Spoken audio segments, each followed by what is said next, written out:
संसद में चुनाव सुधार और एसआईआर पर बहस हो रही है। तगड़ी बहस हुई और उस बहस में खास बात ये रही कि राहुल गांधी, जी हाँ, विपक्ष के नेता राहुल गांधी ने भाजपा पर और सरकार पर निशाना कम साधा। राहुल गांधी ने निशाना साधा खास तौर पर राष्ट्रीय स्वयंसेवक संघ पर। राहुल गांधी ने कहा कि चुनाव सुधार के बहाने और चुनाव आयोग के बहाने आरएसएस जो है वो कब्जा करना चाह रही है।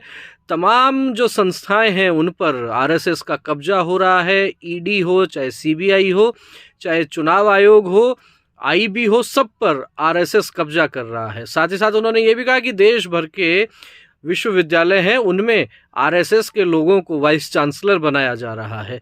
बड़ी बात उन्होंने कह दी। खासतौर पर इसी तरह की बात राजस्थान में भी कई बार देखने को मिलती है कि कांग्रेस पार्टी के बड़े नेता भाजपा पर आरोप लगाने के बजाय संघ पर आरोप ज़्यादा लगाते हैं। ठीक वही पैटर्न राहुल गांधी के भाषण में भी देखने को मिला।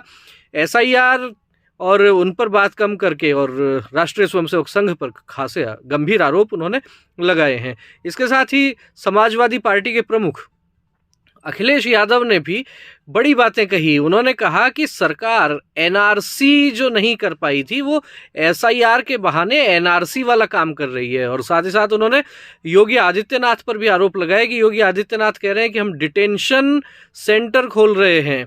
एक तरफ चुनाव आयोग कह रहा है कि कहीं 5 लाख वोट काटे जा रहे हैं, कहीं 6 लाख वोट काटे जा रहे हैं और भारतीय जनता पार्टी इसका जश्न मना रही है। तो अखिलेश यादव ने भी जो है वो हमला बोला है।